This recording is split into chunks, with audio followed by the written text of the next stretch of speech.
do it. Before we begin, I just wanted to point out that despite the fact that I already uploaded this video briefly and then took it down to improve the video with some edits that I've since peppered throughout its runtime, even though the video was no longer publicly available, Sony managed to go out of their way to manually hit this video with a copyright claim because they were so butthurt about it, or because of their sheer insatiable greed, or both. Most likely both. So congratulations. Before it was fuck Sony because they ruined what could have been an excellent comic book movie, but now it's also fuck Sony because they're shit cunts who don't understand what fair use is.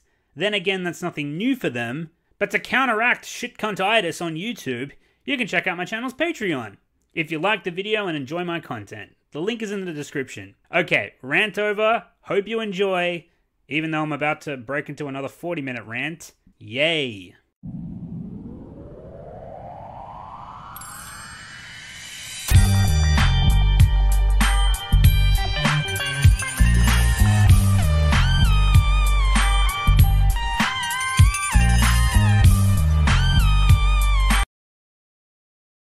Venom, the movie! Oh lord, where to begin? You know, you'd think Sony would have learned how to not fuck up a Venom adaptation on their second try, but well, here we all are, and just in time for the sequel. Welcome back to the channel, everyone. It's your pal Noms here, and today I'm back talking about Venom. Now, the first time I saw this movie was back in 2018, and honestly, without mincing any of my words, I fucking hated it. Not just because of the movie itself, but because Sony were once again getting a little too meddlesome in one of their own productions, which is pretty much their status quo at this point. The second time I watched it was this week for this very video, and I'll admit, even though I still hated it for the most part, I'm inclined to admit I hated it somewhat less in retrospect. Because there are things to like about this movie, and I can certainly see why some people do enjoy it, and we'll get to those things. But it's hard to call this movie anything but an ill-advised, misfired disappointment. The villain is meh, the drama is meh, the violence, while cool at times, has a set of Sony-approved training wheels attached to it, meaning it's kinda shit compared to what it should have been. The plot is messily thrown together and has underwhelming stakes, leading to an audience care factor of near zero for me personally. Accuracy to the source material is practically non-existent, with the one redeemable exception being the camaraderie between Eddie Brock and Venom, and with that, the humor is actually very on point. I feel like people behind Venom 2018 would have made an excellent buddy cop or Lethal Weapon movie. Unfortunately, it's a comic book adaptation for a beloved character, and that's why this movie is infuriating for a lot of its runtime. And what's even more infuriating is, and I can't stress this enough, it's the second fucking time Sony has fucked this up. We're gonna start with the inaccuracies to the source material. Don't worry, I'll talk about the movie we actually did get afterwards, but I wanted to bring up why this movie on many levels craps on where it draws its inspirations from due to a lot of meta reasons surrounding the film's production and the history of Sony's film division. Now, prior to starting this video, my knowledge for the origins of Venom stemmed as far back as the 1994 Spider-Man animated series, and don't worry, we'll get to that. But actually, the seeds for Venom's true origins started back in 1984, where during the Secret Wars comic arc, after Spider-Man had just fought a grueling battle alongside the Avengers, Thor actually points him in the direction of a scientific contraption that can renew Peter's costume, since it was heavily damaged in his fight. But Peter accidentally uses the wrong machine, which releases a black substance from the device, which covers his whole body and turns his Spider-Man suit black. And he doesn't figure out until a little while later that he actually released an alien symbiote that's going to slowly try to take him over. The Amazing Spider-Man comic issue number 252 was the debut of Black Suit Spider-Man, and the Amazing Spider-Man number 299 is where Peter separates himself from the symbiote after it ran wild on the Fantastic Four and wouldn't leave Peter alone, after he had separated himself from it the first time, which forced Peter to flee to the Our Lady of Saints church and use the chime of the bell tower to force the symbiote to detach itself from him due to the high-pitched sound frequencies. Bitter from being rejected by Spider-Man, the symbiote was attracted to Eddie Brock, who shortly arrived at the bell tower after his life was ruined by Spider-Man, of all people, who exposed that Eddie published a false news article about a serial killer that turned out to be the wrong man. And this leads to the symbiote bonding with Eddie, and thus they both swear revenge on Spider-Man and become Venom. Now, in the animated series that adapts this storyline, several changes are made, most notably how Peter gets the symbiote, and the fact that Peter and Eddie worked for the same news outlet. It's important I mention this now because we're going to come back to it in a moment. Let me take you all back ever so briefly to 2007 and the release of Sam Raimi's Spider-Man 3. And while that movie is lovable in its own right, unfortunately, it's also a complete fucking mess. Thanks, Sony!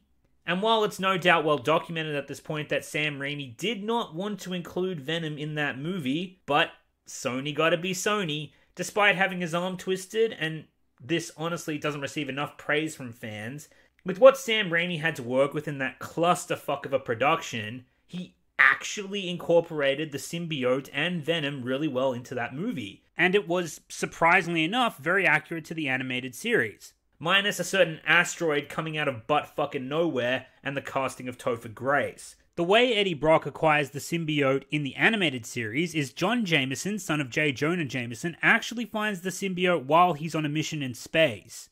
And he is the one who in fact brings it back to Earth with him. This leads to Peter acquiring the symbiote, becoming Black Suit Spider-Man, initially thrilled with a newfound surge of power, but the power ultimately corrupts him and turns Peter into a violent asshole. Which is why, during a battle at a bell tower, Peter rids himself of the symbiotic black Spider-Man suit using the intense sound frequency of the ringing giant bell to detach himself from it, and this results in Eddie Brock, in a sad twist of fate, becoming infected with the symbiote as he watches on from down below due to being in the wrong place at the wrong time. The only real difference between Spider-Man 3 and the animated series is that in the animated series, Eddie was at the bell tower trying to photograph Spider-Man doing something potentially incriminating because he wanted revenge on Spider-Man for costing him his job at the Daily Bugle, which is also very similar to Spider-Man 3, as well as being mostly similar to the original comics. Except in the theatrical version, Eddie Brock is at the church by sheer coincidence, out of hatred and resentment of Peter for ruining his life. And this leads to a conflict between the two characters, etc., etc. Now, to be fair, Spider-Man 3 doesn't get everything accurate, A, because of its messy production, and B, because it was using the animated series as its source material, and the animated series in itself was an adaptation. But despite the Spider-Man comics being the true canon for Venom's origins, personally, I actually prefer the animated series in Spider-Man 3's adaptation. The way the symbiote is retrieved from space by Jameson's son, in my opinion, makes more sense than Peter just turning on the wrong clothes-making machine. Not to mention it's far less bizarre, and the fact that Peter Parker and Eddie Brock have a far more personal relationship since they both work for the Daily Bugle instead of separate news outlets. And that's besides the fact that, flaws and all, Spider-Man 3 and the animated series did a shit ton better of a job of adapting the source material than Venom 2018 did, as we'll soon see. So what was Venom 2018's first biggest mistake? It should be pretty obvious at this point. Well, Venom 2018 should have been a fucking Spider-Man movie. But we couldn't do that because Sony realized they blew their load way too early with Venom back in 2007. Nice job, idiots! Cunts. Although, to be fair, it's since been revealed that Disney and Marvel also had a role in making sure that Tom Holland's Spider-Man was completely separate from Sony's Venom production. Oh, it's funny how times are changing, especially when studios get desperate, but we'll touch on that towards the end of the video. That said, removing Tom Holland's cameo from Venom 2018 doesn't excuse Sony, because whether it was included or not doesn't resolve the issue. It merely sidesteps it, because the movie still would have proceeded as planned and completely fucked up its connection to the source material. Now let's talk about Eddie Brock in the source material. Eddie Brock is meant to be a big-built, athletic, obnoxious jock douchebag who's very underhanded with how he does things. He's actually kind of a sleazebag. Now, does Tom Hardy's portrayal of this character even remotely resemble what I've just described? Absolutely fucking not. Tom Hardy in Venom is likable, funny, charismatic to a certain extent, but the fact of the matter is, he was only cast, and I mean only ever fucking cast as Eddie Brock, because he's a big name in Hollywood, and Sony saw dollar signs attached to it. What inspired you? Money! And that's it. That's the only fucking reason. Now you might argue, oh, but he's got a heavy build like Eddie Brock. Tom Hardy was Bane after all, to which I say, yeah, Tom Hardy is 5'9" and had to force feed himself until he fucked up his knees and actually had to wear high heels in order to play the part of Bane in the first place. Height's not really my thing. As an actor, he was well cast for that role, but he had to crawl through a river of shit to play it. For Eddie Brock, however, not only does he not meet the physical requirements, but he also acts nothing like how Eddie Brock is supposed to act. Looking back at Spider-Man 3 again, Topher Grace was actually a more correct portrayal of what Eddie Brock is supposed to be. However, he was miscast as well. I mean, he correctly portrayed the douche elements of Eddie Brock's character. Buddy, love the new outfit. This is exactly what I need to scoop Parker. Give me some of that web action. You're not gonna believe this, JJ. I saw Spider-Man stealing something from the shuttle, and I got the pictures to prove it right here. So he was here. Just give me my old job back, JJ, and these pictures are yours. I'll take him, Brock. I finally got that wall-crawling sack of garbage. Oh, good morning. It's a beautiful day, huh? What was it you said? I'll never get that picture? There's your hero. Huh. I never thought he'd really do that. See? Right there. You made a judgment call. You gotta see it as it is. Thanks to your photos, we've got the web slinger dead to rights. I told you I could do the job, JJ. You did a job, all right. On me. Spider-Man. Think you can hide in some cockamamie new costume? I've got nothing to hide. Especially from a couple of second-rate hacks like you. Yeah, well, pictures don't lie, but you do. I know what I saw. You didn't see me take the Prometheum X. Well, who else could have taken it? What about the clown in the rhino costume, punk? A rhino? I think that new suit's cutting off the oxygen to your brain. Parker! You're late, maybe too late. Bruckner here, beat you to it. It's Brock, sir. Edward Brock Jr. I got you this. But he got me this. All right, JJ, I'm your man. I know more about what makes a good picture than any photographer in this town. See, photography, it's not just about, no offense, flagpoles, whatever. It's about lighting, composition, drama. Hey, buddy. Real quaint. Homie. Who is it, dear? Eddie Brock, ma'am. An old dear friend of Peter's. And you must be Aunt May. Heard so much about you. Eddie and I have to have a little talk, Aunt May. Be seeing you, ma'am. What a nice man.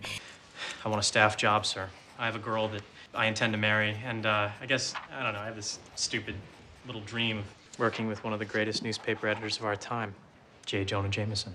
But I don't know about you guys, when I think of Topher Grace, I think of his character back in that 70s show, and he still is in Spider-Man 3 the same tall, lanky, dorky dweeb as he was from that sitcom. If anything, he might have actually made a good Peter Parker at some point. That said, if you wanted an actor to play Eddie Brock, and I can't believe I'm saying this because I'm really not a fan of him as an actor, but he has the build and he's an obnoxious douche, why didn't Sam Raimi just pick Ashton Kutcher if he wanted an actor from that 70s show? He's about as perfect an Eddie Brock as you can get, but that aside, my point is, despite Topher Grace being miscast, he portrayed a far more accurate Eddie Brock than Tom Hardy did, even though Tom Hardy is a better actor and plays a more likable version of the character. Anyway, let's get on with how else Sony ruined this movie. Let's talk about the production and the audience maturity rating that the film was given.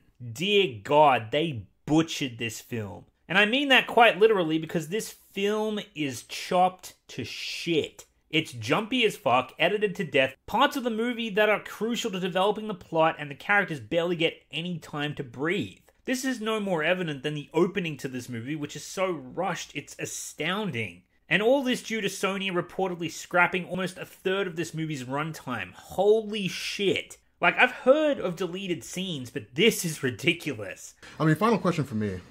What was your favorite scene to film? Well, there are scenes that aren't in this movie. There are like 30, 40 minutes worth of scenes that aren't in this movie. What are your favorite ones? Yeah, all of them, yeah. Like mad puppeteering scenes, like dark, like comedy scenes, you know what I mean, that just never made it. You know, like that are just pure. Yeah, but that's for me. That's what's in terms of you enjoyed filming them. Doesn't mean that they were any good, is what you're saying. Is that what you're saying? That they weren't no good? Well, if they didn't make it into the film, it's probably they weren't any good, bro. I hate to break it to you. We all had a meeting and we watched it and we were like, Tom enjoyed making it so much, but it wasn't It's what like you the thought sound it of was. silence that like plays on my face. Hello, darkness, my old friend.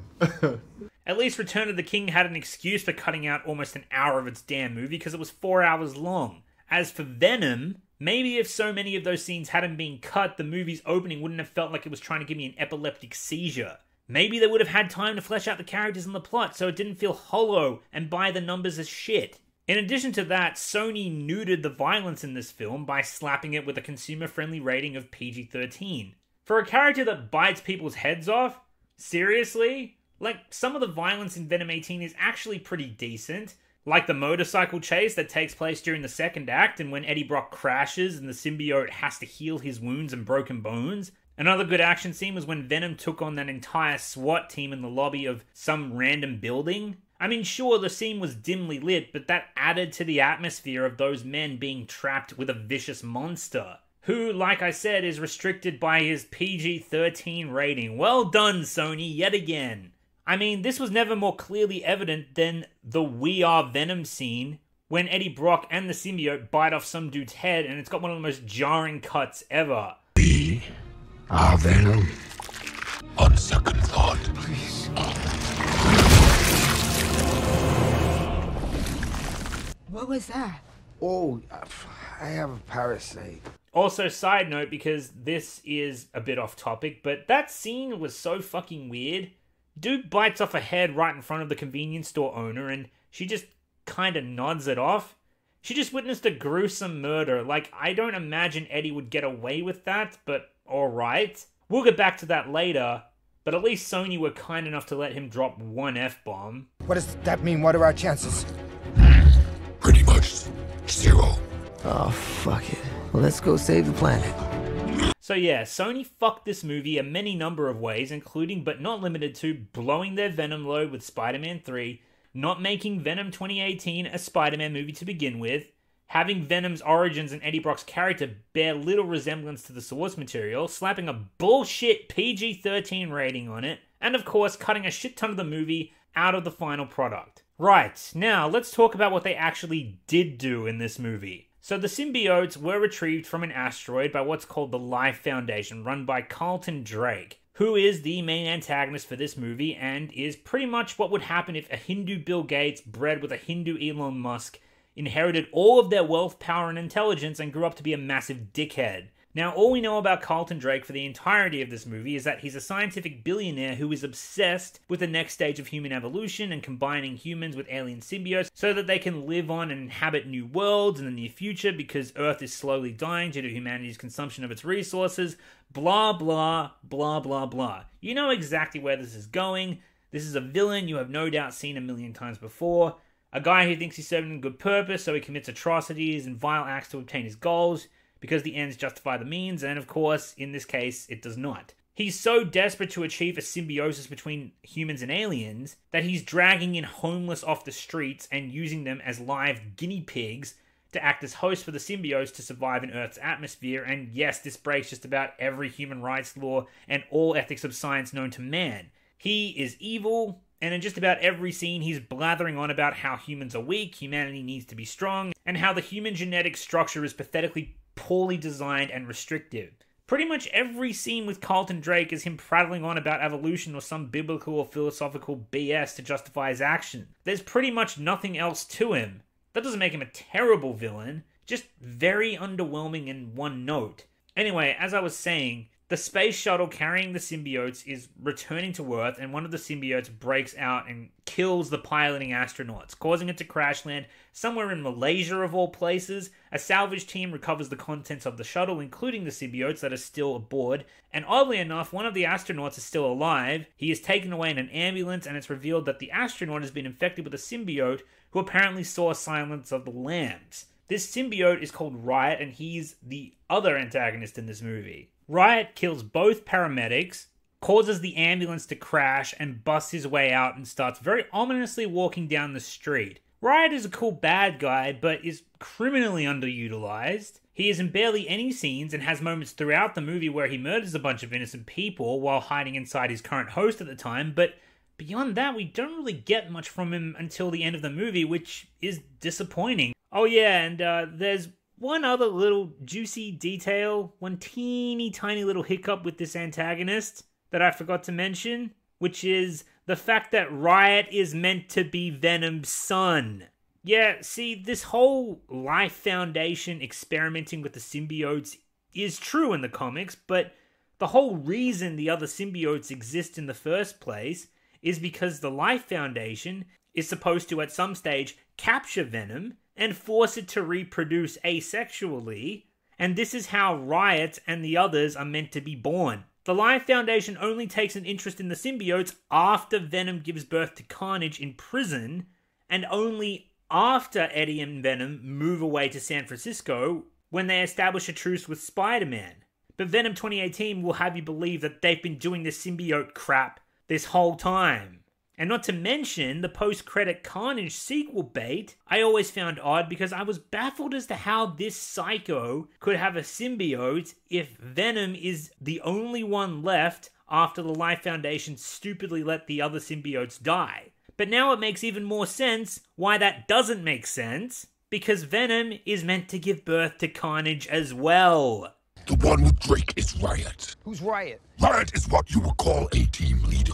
Drake's got his own symbiote. He is unstoppable. Oh, great. We have got to go. Oh, Jesus! You can take this guy, right? He has got shit you have never seen.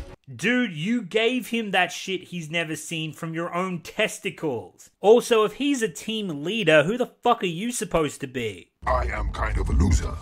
No shit. Now we meet up with Eddie Brock and his fiancée Annie, who are living happily together in San Francisco and not New York. And Eddie Brock is working as a reporter for not the Daily Bugle, etc., etc. He hosts his own news show as part of a larger media firm, and I guess they give him the resources to run it. Now, it was my surprise to learn that Eddie Brock did in fact move to San Francisco after what was referred to as the Daily Globe incident. It's funny because while he's having dinner with Annie, they talk about how he was essentially run out of New York for overstepping his bounds as a reporter. But we don't want to Repeat. of the Daily Globe incident. Ow, really? Maybe you were run out of New York. I don't want you run out of San Francisco. But it turns out the Daily Globe incident is what's also known as the Sin Eater incident, which is what I referred to previously, where Eddie Brock completely jumps the gun and publishes a news article that names the wrong man as one of New York's most notorious serial killers. Well, that is until Spider-Man shows up and captures the real Sin Eater and destroys Eddie Brock's life, hence another reason why Sony didn't want to go into details, because it's yet again another part of Eddie Brock's origins that involves Spider-Man. But Sony doesn't want Spider-Man in this movie for some reason, because they're fucking Sony. And apparently with the damage Eddie did to his reputation back in New York, he's lucky to have this job, and he's lucky to have Annie, and he's given an opportunity to have a hot topic interview with Carlton Drake about his new space program, which is essentially the opportunity of a lifetime, but Eddie insists to Annie, who works for the law firm that represents Carlton Drake, that he has to make the most of this opportunity to expose Drake as the massive douchebag that he is. And this is because, well, for reasons, apparently. Up until this point, the audience has given nothing on this, but Eddie Brock thinks Carlton Drake is a criminal for some reason. Are you going to behave yourself tomorrow? No, I'm going to do my job. That's what I'm going to do. I can't, and not do my job. The guy you work for is a complete... I don't work for Drake. I work for my firm, and my firm works for him. Carlton Drake. Carlton Drake? The man's a visionary. He wants to talk about his rockets, assure everyone they're safe, that the crash was an anomaly. He's seriously off. Carlton Drake could buy us with his pocket cash. Turn this building to his own garage if he so wished. You're gonna thank him, and you're gonna bid him a nice day. He's a crook. Why? Now, we as the audience know he's not wrong, but the movie is missing some context as to why Eddie, for some reason, has a hate boner for Drake from the very beginning. Annie insists that Eddie should just do the interview the way he's been told to by his employer, but Eddie stands firm because of his integrity to do his job right. In this movie, Eddie Brock is incredibly principled about telling the truth, asking the hard questions, exposing the scum of the earth, and standing up for his fellow man. Like I said, this isn't what Eddie Brock is supposed to be. He's a likable character, but not at all like the underhanded sleazebag he's meant to be.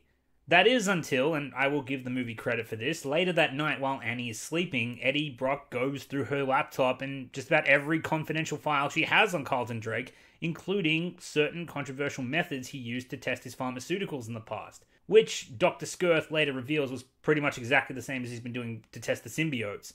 Now this sounds exactly like something Eddie Brock would do, trampling over just about anyone, including his loved ones, to get what he wants. You're trash, Brock. Excuse me? Remember how I said in just about every scene, Carlton Drake is being a massive preacher about philosophy and evolution and all that mumbo-jumbo?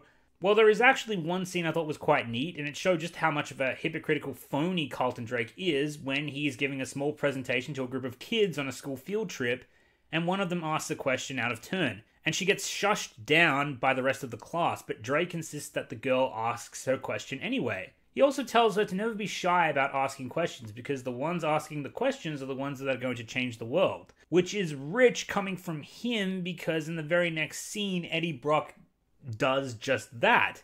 Granted, he asked questions that were completely out of turn and off topic from the interview he was supposed to be giving, but Carlton Drake instead cuts off his mic, ends his interview prematurely, and proceeds to ruin Eddie Brock's career henceforth, ultimately getting him fired, probably blacklisted from every media outlet there is, as well as getting Annie fired for professional negligence and leaking confidential information. Ultimately, Eddie Brock loses everything. He loses his job, his reputation, and his fiancée as a result of Carlton Drake, but more importantly, his own selfish actions. Not too unlike Spider-Man 3, where Eddie's own actions get himself into trouble and he blames everyone but himself.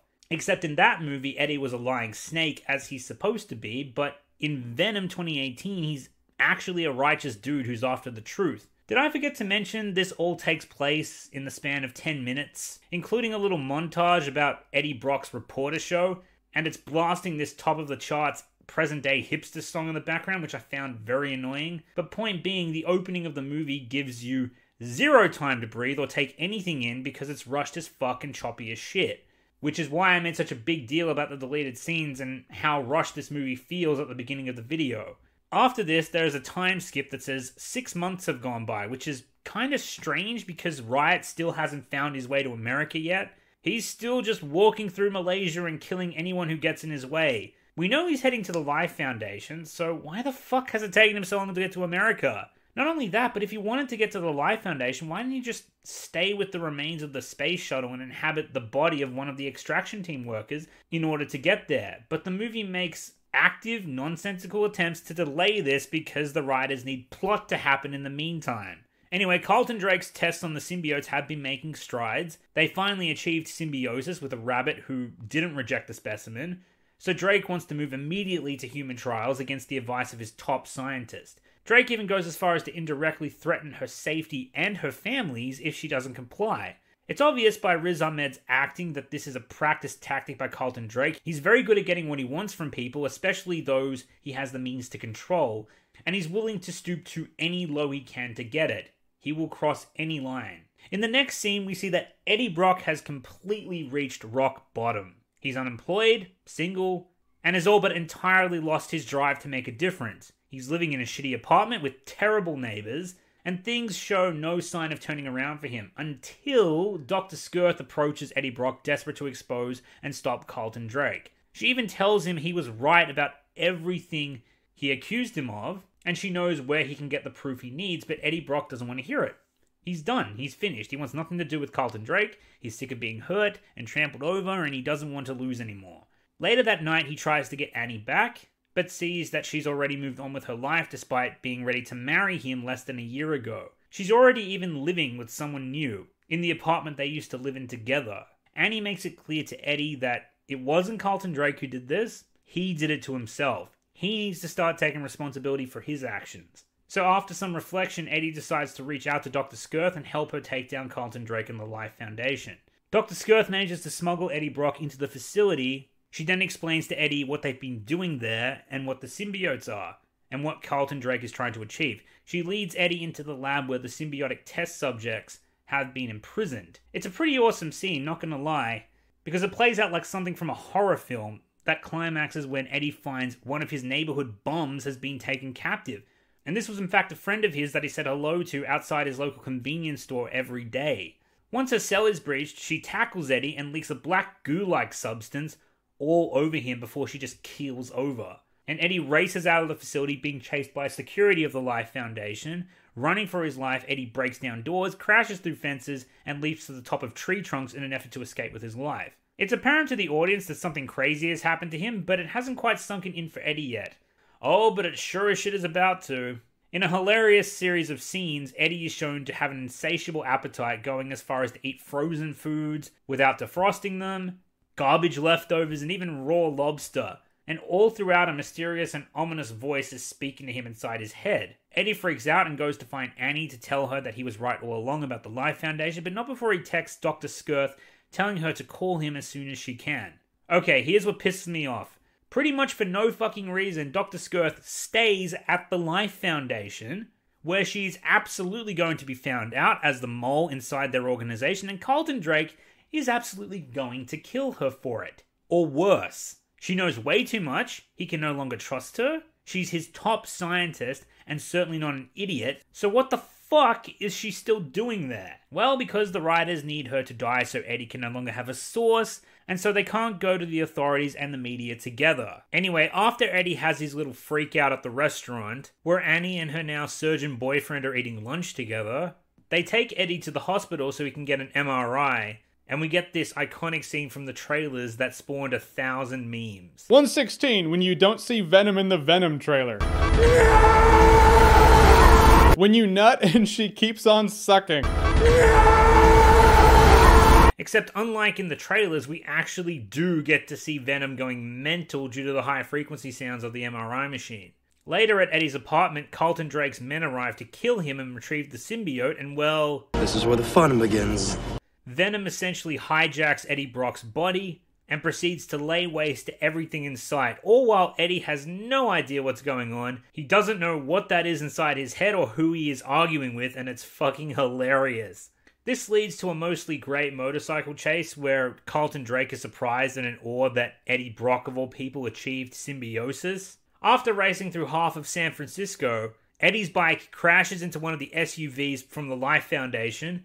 Eddie is knocked off his bike and is severely injured, but then Venom does a full-body takeover, restores his broken bones and flesh wounds, bites the head off one of Drake's men, and flees them both to safety, after which Venom tells Eddie what's going on. He tells him that the symbiotes found the humans because they're looking for a new planet to settle on. He tells Eddie that he knows everything about him after living inside his head for the past few hours. He also calls Eddie a loser and tells him that he's essentially nothing more than Venom's ride, and he needs Carlton Drake's rocket to bring the rest of the symbiotes to Earth. Eddie's essentially Venom's hostage for as long as he's inside Eddie's body, and Venom's coercing him to do exactly what he says. Later on, Venom and Eddie travel to the media outlet that Eddie used to work for, but because Eddie wants to give his former employer all the photographic evidence he took from the Life Foundation. What plays out instead is even more of the duo's funny camaraderie. And like I said, this is undoubtedly the best part of the movie, and the one thing I'd say the film nails. I got us. Jump. Pussy. As the film rolls on, Venom makes it clear that he's actually starting to become fond of Earth, even though his kind are about to come and destroy it. Eddie tells Venom that he doesn't want to die, and Venom reassures him that, saying that if Eddie dies, then he will too. When Eddie rightfully points out that Venom could easily find a replacement, Venom tells Eddie that he is far too good of a match to throw away. Gonna get me killed. You died, I die. You are far too good of a match to throw away so soon. Plus, I am starting to like you. You and I are not so different. Meaning, I guess, that it's difficult for symbiotes to find matches, otherwise they would just kill their hosts. Right? And this part's kind of important because way back when the Life Foundation was testing rabbits, Dr. Skirth said that symbiosis was like finding a suitable match for an organ transplant. But why? Why this rabbit? It's similar to an organ transplant. Where the donor and recipient must be an exact match? That's correct. Speaking of Dr. Skirth, back at the Life Foundation, we see the remains of her corpse and the dead symbiote who tried to bind with her. And Carlton Drake is furious at his top-grade scientist for being so stupid for just letting the symbiote die once it exited the doctor's body. Yes, just because the scientists, I guess, fell asleep at their posts, the last symbiote the Life Foundation possessed has died, meaning Venom is the only one left, and Carlton Drake no longer wants to kill Eddie, but instead capture him. So essentially the scientists were stupid in order to push the plot along. Wonderful. Also, we find out that Riot has finally, after 6 months, made his way to America. 6 months later. What are you doing here? About fucking time. And look, he's taking control of another body, and then he goes to the Life Foundation to find Carlton Drake, and then decides to take his body over while he's at it.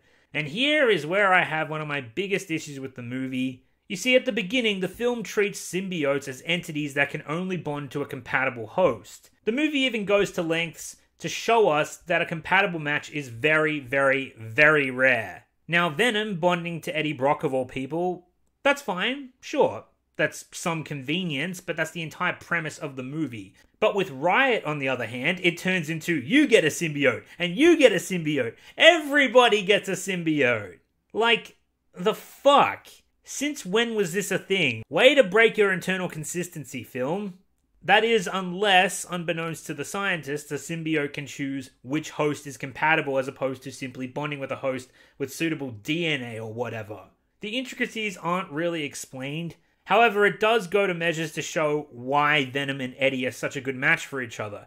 It's not just physical, but it also comes down to how similar their minds work as well as their personalities. See, Venom explains how on his own planet he's kind of a loser, an outcast, someone who's been kicked around and belittled by stronger symbiotes. Kind of like how Eddie's been kicked around and left in the gutter by more powerful and more wealthy human beings. If we're speaking comparatively here. I know everything, Eddie. You do?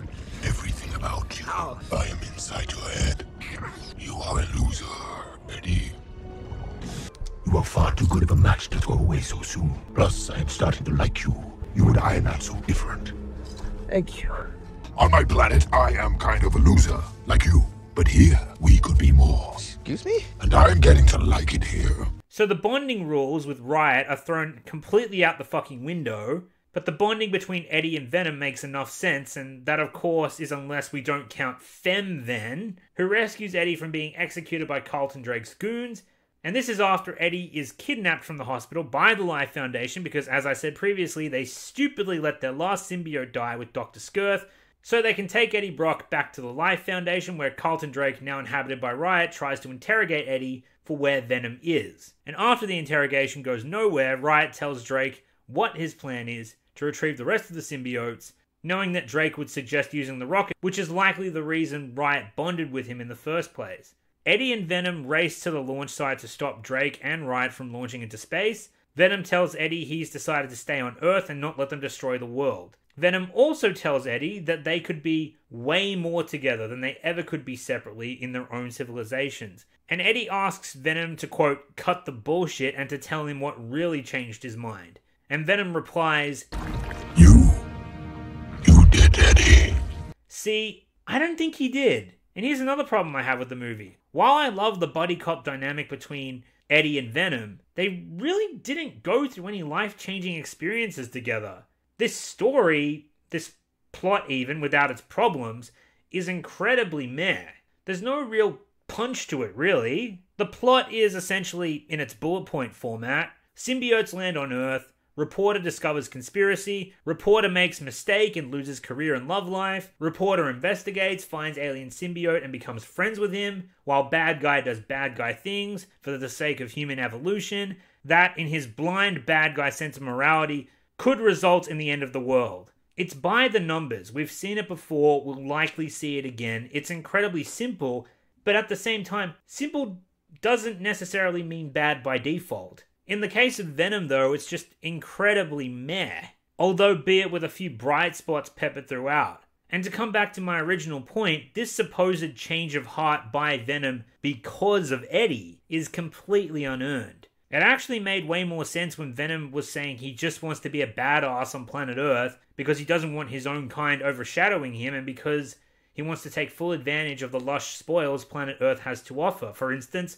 biting everyone's head off, since he hardly ever shuts up about it anyway. So skipping to the fight with Riot at the end, I don't have much to say about it honestly, other than I found it almost completely underwhelming. The fight on the bridge was pretty good, but then the second half of the fight that takes place on the rocket was kind of a disgusting CGI symbiotic goo orgy, which wasn't fun to watch, it wasn't cool, it wasn't engaging to look at. The fight ends when Venom and Eddie destroy the rocket, and there's a pathetically bad fake-out scene where the movie actually baits Venom's death, although by all accounts he should have died. Venom himself even said that fire was his weakness, And he, while trying to save Eddie, is scorched by the rocket engine. But in the next scene, where Eddie and Annie are reflecting on what happened and Eddie is somehow not in jail after all the bodies he left in his wake, Venom is shown to still be speaking inside Eddie's head about how the two of them are going to get Annie back eventually. Okay. Look at her. She has no idea we are going to get her back.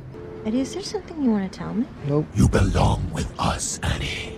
We then get a cameo from homeboy Stan Lee himself, rest in peace, legend. My man. And Eddie and Venom go for a walk throughout the streets of San Francisco, and Eddie tells Venom they will need to have some ground rules if he is going to stay, which is first and foremost only to ever hurt, harm, kill, or even eat very bad people. And the banter is just as funny as ever, and Venom is shown to do just that in the final scene. And then the film ends until Sony, once again, gotta be Sony, sticks one of the most cringy set-up-a-sequel post-credit scenes I have ever seen. There's gonna be carnage. And there you have it. That's Venom 2018. Thanks, Sony. Way to fuck it up again. Look, I'd be lying if I said having to rewatch this movie a few times for the sake of this video didn't give me a warmer impression for some of its aspects. Namely, again, the relationship between Venom and Tom Hardy's version of Eddie Brock. Because as we've discussed, it's not really Eddie Brock. But that's not to say he's an unlikable character. In fact, he's very likable. Tom Hardy's acting did well to sell the drama in this film, what little there was. One of my favorite scenes in the movie is when Annie catches up to Eddie and Venom when they finish demolishing the SWAT team, and to prevent Annie from running away in fear, Eddie almost breaks down because he's far more terrified than she is. Eddie, wait! What the hell is that? I've been infected. What's happening? He's inside me. Eddie, you're really sick. No, I am scared. And I need help. Hospital.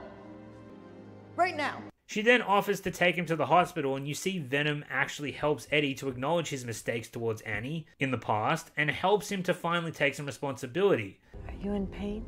No. I'm hungry all the time. And you feel sad, do you not, Eddie, when you are with her? Get out of my head, man. You never apologized. You might not live to get another chance. Annie, I am truly sorry for whatever and everything I have ever done to you. I am truly, truly sorry. And that I love you. As for the romance itself, while it's rushed, I think Tom Hardy and Michelle Williams had pretty good chemistry, and the characters worked well for a couple formerly engaged who are now, despite being driven apart by turmoil, they still do care about each other to some extent. And finally, of course, we get to Venom, and despite his origin story bearing little resemblance to the source material, he was definitely the best part of the movie by far, which one would hope so given that this was supposed to be his movie. Venom was a badass. He was charismatic, he was funny, but he certainly felt off because they turned him into far too much of a good guy when that's not really what Venom is. They had this whole promotional campaign that there's too many heroes in the world and it's time for something new, but the film basically just turns Venom into a hero, albeit one that bites the heads off really bad criminals, but you get my point. As far as buddy comedy movies go, Venom 2018 is a blast, a fun popcorn flick that you can unironically have a good time with and laugh at with a few decent action scenes. But as a Venom movie, it mostly falls flat, and while the script isn't completely scorched with plot holes, the incredibly bare bones and meh storyline does little to redeem the problems that this script has. Not to mention Sony butt-fucking this movie at every turn, making it lesser and lesser of the Venom product that fans deserved, and was mostly completely divorced from its source material. And if history is anything to go by, sequels tend to be worse than the original. So don't count me surprised if the Carnage sequel turns out to be shit. Before I get asked, yes, I know about the end credit scene of the sequel, and no, I'm not excited, and I wasn't surprised at it either. In fact, it was kind of reassuring to see just how desperate Sony and Disney have become to keep their wells from drying up. Especially since the decline has started for superhero movies, the pandemic has cost them a shit ton of money, and they're in the middle of a lawsuit that might end up costing them some of their most precious IPs that they're currently banking on to get them through this rough patch, since Disney completely blew their load with Endgame, just like Sony blew their Venom load with Spider-Man 3. Anyway, that brings us to the end of the video. Thanks so much for your time. I hope you enjoyed it. You can let me know your thoughts in the comments below while I give the outro. Firstly, I want to give a huge shout out and thank you to my Patreon members for their contributions to the channel. For those of you who don't know, Patreon is essentially a donation service for passionate viewers who would like to support the channel and its videos. I've left the link for Patreon in the description for any who are interested. Secondly, I'd like to thank my YouTube members for their contributions to the channel. YouTube memberships essentially serves the same function as Patreon, but it's more practical for viewers who are interested in the channel's podcast. You can hit the join button if you're interested, or just follow the link in the description. Thirdly, if you're interested in the channel, feel free to check out the channel's Discord server. What Discord basically is an online community where fans of this channel go to congregate and talk about a range of different topics, ranging from Star Wars, The Lord of the Rings, anime, video games, and other pop culture stuff as well. Check it out at your leisure, and who knows, maybe you'll make some friends along the way. And finally, here's one last thank you for staying till the end of the video. You are a legend, and I'll see you next time.